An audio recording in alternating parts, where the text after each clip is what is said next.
E olha, recentemente, durante um show, o padre Fábio de Mello desabafou com fiéis e lamentou a volta da depressão. E aí o vídeo repercutiu muito nas redes sociais. Acompanha aqui junto comigo. A primeira abrir o meu coração. Ao longo dessas últimas 2 semanas, a depressão tomou conta de mim de novo. E nas 2 últimas semanas, eu só tenho um pensamento nessa vida, minha gente. A vontade de deixar de viver. Mas eu não estou sozinho nessa dor.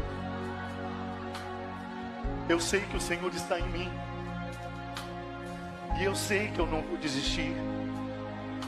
Mas hoje eu quero pedir a vocês uma grande gentileza.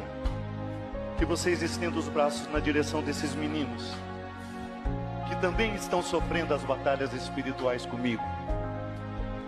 Eles são carne da minha carne. Eles são sangue do meu sangue. Aqui neste palco está batendo o meu coração, minha gente. Aqui neste palco estão as pessoas que eu tenho mais amado nos últimos 3 anos da minha vida. Eles são padres comigo por onde eu vou. Eles me amam e eles dão a vida por mim. E eles também estão sofrendo o ataque do mal. E eu quero renunciar isso aqui junto com vocês. Diga assim comigo: Senhor Jesus, purifica os nossos corações de toda a culpa. Relato forte, né? O padre já enfrentou a doença no passado e também nas redes sociais ressaltou a importância do acompanhamento profissional. E existem vários fatores que podem levar ao retorno da depressão, algumas causas específicas também. É importante a gente entender esse assunto, tá? Agora no Papo de Quinta. Vamos lá. Aqui no estúdio, na Casa do Mulher Demais, eu recebo a psiquiatra Raíssa de Alexandria. Bom dia, doutora, seja bem-vinda, viu? Obrigada, Bruna. Bom dia. Vamos lá falar sobre esse assunto e claro que eu conto com a sua participação para o nosso Papo de Quinta ficar completo, tá? Você manda sua mensagem, sua dúvida, seu relato através do WhatsApp do Mulher Demais, é o 991050400. Tem QR Code aqui no cantinho da sua tela, se você não quiser se identificar, sinaliza isso pra gente. Daqui a pouquinho o celular do MD vem aqui pra minha mão, né, John? John vai trazer aqui porque a gente nem coloca em tela, a gente sabe que é um assunto muito delicado, muito pessoal, né, doutora? Mas o importante é você tirar as dúvidas, participar aqui junto com a gente. Então, aproveita para interagir, tá? A gente viu aí o relato do padre Fábio de Mello, doutora, e ele fala que é um retorno da doença, né? Então, ele já teve o diagnóstico em outro momento da vida e agora ele sinaliza esse retorno da depressão. Quais são os sinais que indicam essa volta da doença? E se é frequente assim, costuma acontecer mesmo? Tem alguns fatores, Bruna, que influenciam um pouco mais para aumentar a chance de uma recidiva. Então, claro que quando a gente pensa num tratamento psiquiátrico, a ideia é que se consiga acabar com a sintomatologia, que o paciente fique bem, não apenas enquanto está em uso da medicação, mas que ele permaneça bem. Essa é a ideia. E não só pelo uso do remédio propriamente dito, mas também outros instrumentos que podem ser utilizados. Mas quando o caso é muito grave, ou quando a pessoa não adere ao tratamento direito, quando interrompe por conta própria, sim, ou às vezes situações da vida que deixam mais vulnerável, né? Alguns traumas, algumas perdas, isso fragiliza ainda mais a saúde mental, então isso pode acabar favorecendo a recidiva de quadros no futuro. E aí é importante ter claro que quando uma pessoa tem um episódio de depressão no passado, isso aumenta a chance de no futuro ela poder ter um outro. Então é crucial que se dedique mesmo ali a atenção, que o tratamento seja assertivo, que a pessoa leve a sério, que procure ajuda. Porque um dos principais fatores para recidivar, e claro, talvez não tenha sido o do padre, esse é só um dos fatores, Sim. é não aderir ao tratamento. Esse tratamento, né? Uma vez esse paciente, essa pessoa diagnosticada com a depressão, é um tratamento para a vida inteira, doutora? Seja com remédios, mas acompanhamento psicológico, psiquiátrico, se for o caso também. É um tratamento para a vida inteira para que não tenha esse retorno, principalmente dos sintomas mais graves ou não? Não necessariamente quem já teve um quadro de depressão vai ter sintomas o resto da vida e vai precisar tomar remédio o resto da vida. Não é bem assim.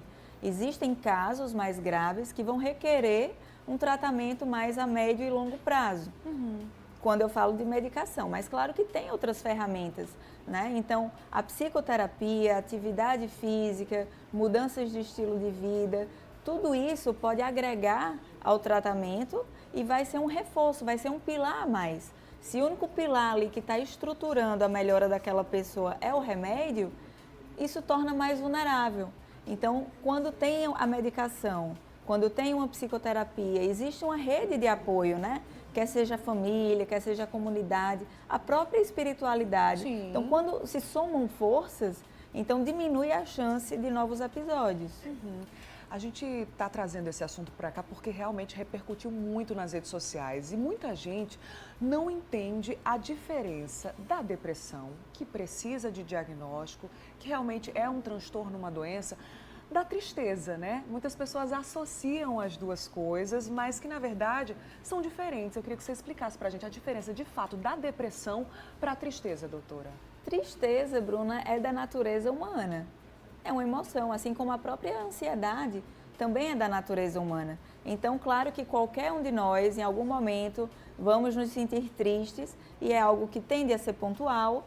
Com pouco tempo a gente vai superando. Então, tem coisas do dia a dia que podem afetar o nosso humor, mas é algo transitório, né? E que não vai ter um impacto tão intenso. Na depressão, e claro, a tristeza, essa rebaixa do humor é um fator crucial para a depressão, mas ela não é pontual e ela não é transitória. Então, é algo muito mais intenso que permanece por um tempo suficiente para provocar prejuízos, um sofrimento intenso.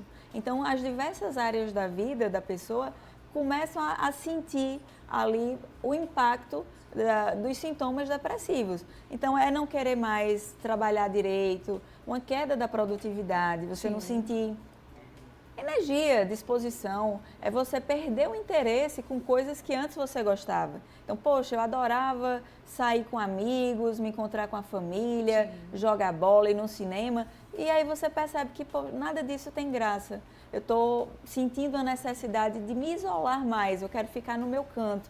Às vezes até a ponto de prejudicar a higiene, de ficar mais de um dia ali sem a pessoa tomar banho. Então, pode afetar apetite, ou para mais, né, ganho de peso, ou a pessoa não querer comer nada.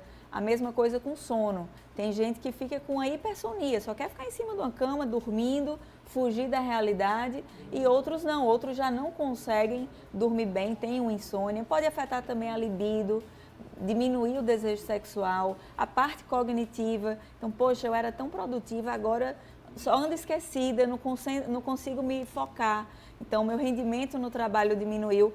Começa a ter um prejuízo e um nível de sofrimento que chama a atenção. Entendi. A gente viu o caso do padre Fábio de Mello, que repercutiu ao longo de toda essa semana, e outras personalidades, outros artistas, enfim, pessoas públicas mesmo, né, já trouxeram esse assunto à tona, falando sobre diagnóstico, algumas pessoas, inclusive, que precisaram realmente dar uma pausa na carreira. Exemplo do Zé Neto, da dupla Zé Neto e Cristiano, parou 3 meses em função do tratamento contra a depressão. O Justin Bieber, também uma personalidade internacional, também teve o diagnóstico de depressão. Linda Quebrada, também uma mulher trans, né, que trouxe aí esse diagnóstico à tona, compartilhou com a rede social, e, enfim, com o seu público, com os seus fãs.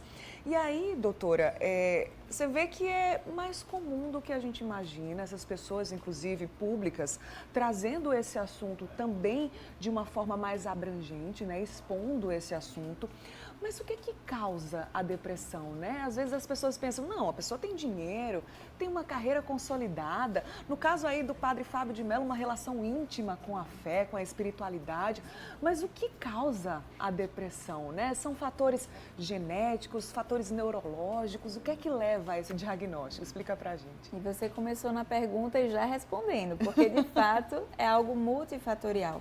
E existe consolidado, Bruna, na comunidade científica, não há margem para dúvida, não é debate nem é polêmica. Então, a gente, baseado em estudos, a gente sabe que a depressão é uma doença do cérebro. Então, existem alterações a nível neurobiológico, da circuitaria cerebral, sabe? O equilíbrio dos neurotransmissores, serotonina, dopamina, noradrenalina, que mostra que o cérebro ali não está funcionando de forma adequada. E isso aí vai repercutir diretamente a nível sistêmico, a nível global. Então, toda essa sintomatologia que eu falei agora há pouco, né, de concentração, de ânimo, de falta de energia, de libido, de apetite, tudo isso vai ser alterado a partir desse desequilíbrio. Então, as causas, elas são multifatoriais, tem sim um componente genético, mas não é um fator único, né? Tem a própria resiliência, como é que é a estrutura de personalidade da pessoa, os tipos de traumas que ela já sofreu ao longo da vida. Então, tudo isso somado pode influenciar para que, de alguma maneira, abra um quadro depressivo. Então, o que a gente sabe de certeza é que é uma doença e, como doença, deve ser encarada como tal, deve procurar um tratamento especializado, um tratamento para a gente tentar superar esse problema. Muito bem, a gente vai continuar falando sobre esse assunto.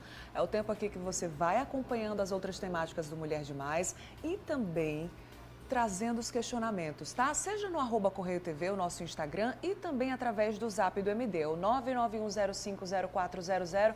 A gente retoma daqui a pouquinho, tá, doutora, com as perguntas do pessoal de casa. Até já já, então.